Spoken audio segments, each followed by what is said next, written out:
I'm here with Erik Williamson at his beautiful back deck overlooking Brisbane City today. Now, Erik, how long have you been a photographer? I've been a photographer about 23 years. I started when I was 23 years old. 23? So, yeah. Hang on, is that including, did you go to college? Went to college. I went to college straight from school.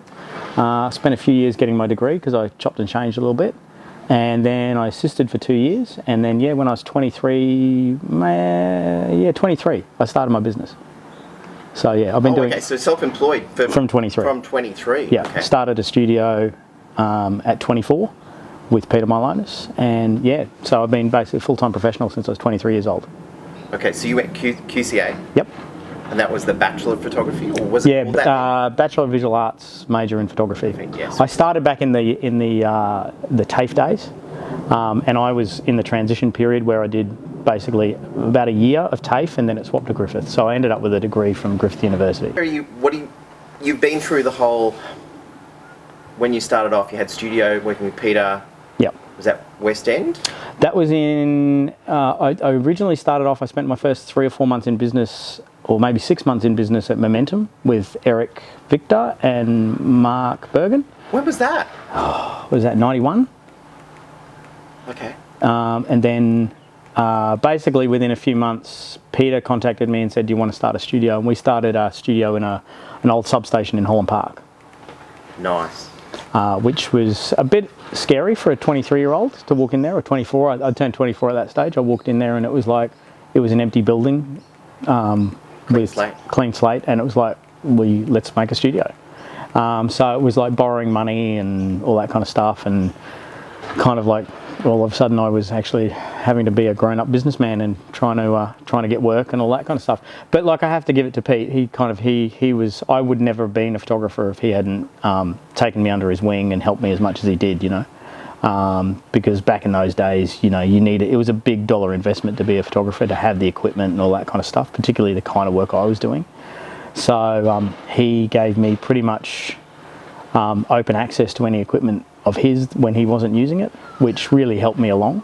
So without Peter Milonis, I wouldn't be a photographer now. No, because I went through Momentum as well. But I shouldn't have went through Momentum. I was at Momentum for a little while, and the access to all the big toys. Yes. That regularly you're going, well, I didn't even know that I would want to have this. Yeah. I think that was the big thing that we've kind of lost with the kind of not having the studios and having that anymore. I mean, when I started, you couldn't be a photographer unless you were attached to a studio. Like, you had to be considered someone who was relevant. You had to be. It was like, well, what studio do you work out of? Are you attached to the photographer's studio? Are you attached to Eric Victor's studio? It was like you had to be attached to one of the big studios to be considered to be someone worth an advertising job. And I still remember, it was probably a bit over 10 years ago, where I showed my portfolio to a creative director, and his question was, so you just hire studios? And it was the first time I'd had that change where the assumption was that no one had a studio anymore, that you just hired them when you needed them. Because that's very much a Sydney-Melbourne mentality. Is they hire everything. Mm-hmm. And hire that nobody has studio space. Yeah. Whereas up here in Brisbane, we always had we had to have a studio. We always had to have a studio, and we always had to have equipment. There was no real serious studio equipment hire or studio hire in Brisbane. So when you were starting out, like when I was starting out at 23, you had to have your own medium format, you had to have your own large format, you had to have your own 35mm kit, and then you had to have all your own lights. So, it was a fairly serious dollar investment to grow your equipment to be able to service clients in those days. Point of view, I think that, I still think there's you still need to use the camera that's right for the job. Like we were just talking about before, I just recently bought a Sony A7R II, which I think is a great little camera for particular applications. Would I use it for everything? No. But so what's the client reaction to that? As in, oh, which camera are you using? Or are you using this? Or have you found that the clients are now asking for you to shoot on particular cameras, or are they trusting you, going, well, you know what you're doing, just get us the job done? Most of my clients don't ask. They just assume that whatever I'm putting up there is is what is the right camera for the job. And if I'm using the Sony for a job, which I have done, I've done car ads with the Sony. It's that there's a reason I'm using it, because still probably 80% of the time I'm using a medium format Hasselblad with a phase 1 back on it. So that's what I use for the vast majority of my work, because the quality of what comes out of it's just amazing. And I tend to shoot with a camera on a tripod locked off into a laptop, so clients can see what they're getting, and it's all very structured. The kind of work I do is very structured, so I still use that more than any. So they'll tend to look at it, and if I'm pulling out a Sony or I'm pulling out a Nikon, they normally know that there's a reason for it. You know, that I would prefer to go to the big camera if I could. So do you reckon that trust is because of obviously experience, and you know you've been doing this a while, and the fact that they go, well, yeah, and you're working with people who basically trust you? Yeah, I think so. I think one of the big frustrations doing what we do is that that there's a lot of people now who are into photography, which is a good thing. You know, that's a good thing, except that a little bit of knowledge can be dangerous. The number of times I had one particular client once who we were doing a particular shoot, and he said, oh, well, you know, we'll just shoot it on a 5D. I'm like, well, to begin with, I don't use Canon, so it's like I don't have a 5D. But the point was, he was like, well, we can do that. And I was like, well, no, the 5D would be the wrong camera to choose for that. It's not got a fast enough focus. It's not good enough at low ISOs, at high ISOs. So, you know, I'd use a different camera for that. So there's this kind of thing that kind of I feel like all of our clients are into photography. It's like it's like the new, you know. So what do you think? I mean, obviously there's I think people with a lot of experience have a good technical base, but a lot of the new and people getting work, the newer generation coming through with a vastly, some of it's crazy, creative, angle twist, putting stuff out there that's just really like, you know, comped together, built up, and there's this whole push for creative over technical. Yeah, I think it depends on what part of the market you're in. I think the biggest thing we need to do is we need to keep ourselves relevant, and one of the ways that I see to keep ourselves relevant is you've got to have craft. You've got to be bringing something to the table that not everyone can bring. I mean, otherwise, why do you get a professional photographer? You know, I did a shoot with Mark Toyer last week. He's running 8K helium red cameras, right? So they're effectively 35 megapixel cameras, right? So what am I doing as a stills photographer to differentiate myself from a director who's shooting with a 35 megapixel camera at 100 frames a second? That's a really interesting paradigm that you've got to find a way to kind of like to bring something more to the table. You've got to, and if you're allowing yourself to really be non-technical, I think you'll find sooner or later that you'll be replaced. So I do think in certain areas of the market, like it's all about you know, bringing a particular feel, a particular style, and that's important. Areas like fashion and things like that. In my area, it's all about a good technical grounding and bringing, particularly lighting, bringing something to the table that, you know, that not everyone can do, and trying to do something that's different where people go, I didn't even know that could look like that. So, I mean, I don't know, does that make sense? When you're dealing with new clients, like a new agency or something else, and basically a lot of it, you know, the treatment. You know, do you have to, like, writing a treatment is like an art form these days. I hate writing treatments. and this is a big problem because you have to, I don't know whether you have a visual thing in your mind as to, okay, they want this. Okay, well, I'll do this, this, and this. We'll use this lighting and that and do this and everything else. But writing a creative description of how you're going to do it as to what emotions you're going to evoke and... Yeah. Look, when I was at school, I did art at school, and then I went to uni and I studied at an art college, and you know, I had a lot of years of writing that kind of bullshit. And to be honest, that's what it is. It's like it's waffly rubbish. But do you think that is important more now than it was 20 years ago? I think so. I think everyone's looking for value for money. I think everyone's nervous. I don't think people trust people anymore. People want to know. I mean, actually, treatments aren't as much of an issue to me as shot lists are to be a lot of the time. A lot of the time, I have a joke with my producer where we have to provide shot lists and we break them down. Or at 9:30 we'll shoot X, and I always joke that I write those things for producers because we get on set and it all goes out the window. I'm very good at managing my time when I'm shooting to make sure that we finish on time. We do things in the amount of time that I've got allocated. But a lot of the time it's like, everyone wants to nail things down these days and they want to know what they're getting before they start. And that kind of really takes out of the process a certain magic. You don't have time to kind of experiment, explore. You just like push through and move on to the next thing. So, and treatments are part of that. It's about saying like, well, this is exactly what you're going to get, so someone can tick it off. I think that treatments are one of those things that's come over from the film industry. I think they're important on certain jobs, but I don't think I've ever won a job on a treatment. Do you think it's a generational shift with the art directors as to the younger ones like to have that to feel comfortable? I think it maybe. I think it's probably got more to do with ticking off boxes with clients, to be honest. I think it's there's a certain nervousness these days and a justification, and there's the funny thing I find is that in a smaller market like Brisbane, I have to do more of that than I do in bigger markets. That there's more justification, there's more ticking of boxes, there's more of that kind of stuff than I've noticed elsewhere. So I just think it's that people want to know they're getting value for money. They want to know that what they're getting before they go into it. Well, going back to the market, how do you think the market is? How do you think the industry is as a whole, and the creative side? Because you're dealing with agencies specifically, which are non-client direct. Yeah, it's funny. I've seen a movement away from dealing with agencies in my business a lot in the last 5 years. I do a lot less agency work now than I did. A lot of the work that I do is for clients that I traditionally did work for agencies. That's how I got the clients.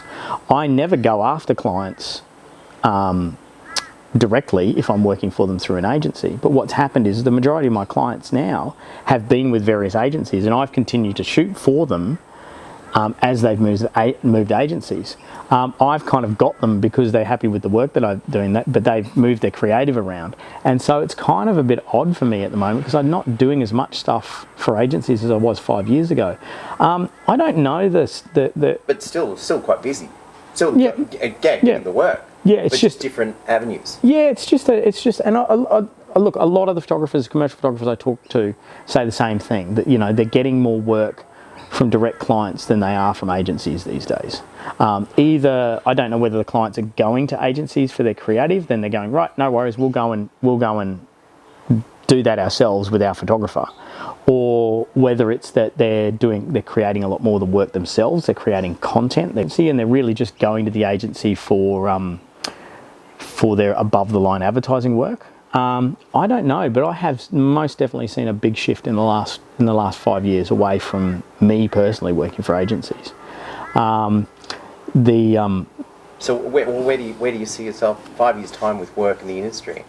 Whether it's here or even overseas. I honestly don't know, Mark. It's like I think the sands are shifting so fast at the moment that you just don't know what's going to happen. I think advertising is my experience of advertising is that I don't really know whether advertisers know where it's going to go next.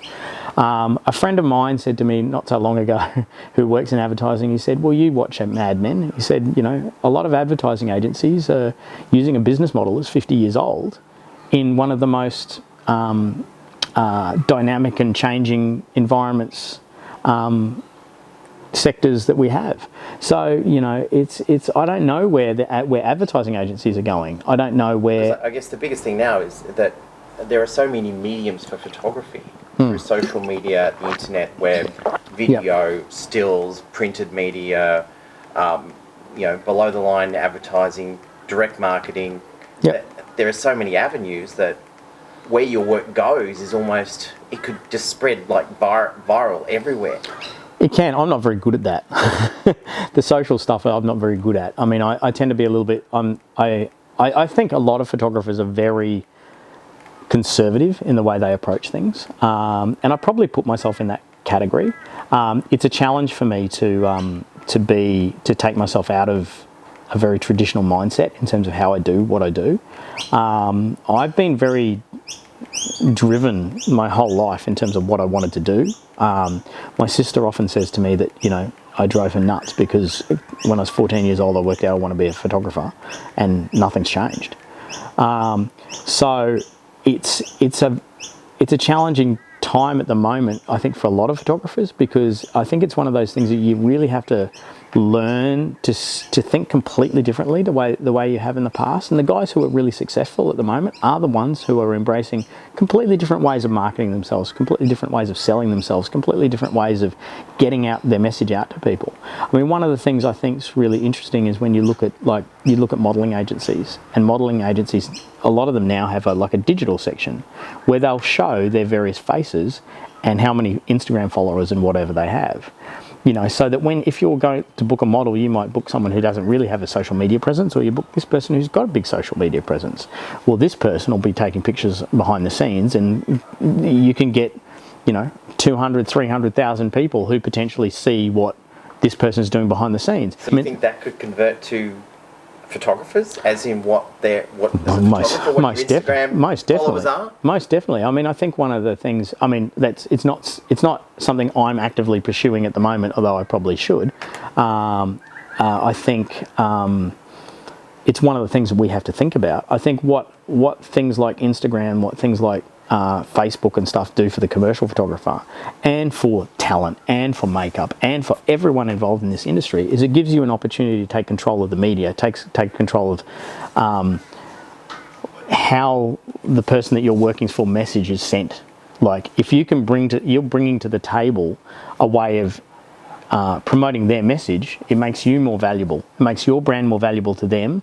It makes your brand more valuable out there. So, I mean, I think it's really interesting. I saw, when I've seen that stuff with modelling agencies, I thought that's a really interesting approach. And can we roll that into what we do?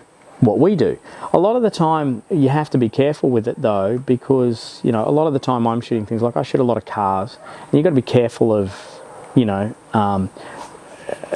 have a lot of you can use it, but not for 6 months until exactly. It's released. You've got to make sure the car's released. You've got to make sure that everyone on set is aware that you can't be posting things on social media. You can't be putting things out there that are potentially going to have implications for the brand. So you do have to be really careful about what you're saying and how you're saying it and how you're presenting it. So how are you marketing yourself now? Most of what I do is word of mouth.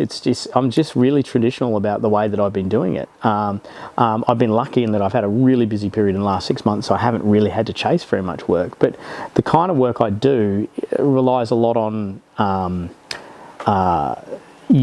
trust that people have in me and my ability to be able to produce a really highly polished, highly technical piece of work. As a result, that's not something that necessarily someone is going to choose off Instagram. No. In fact, if they do, they're crazy.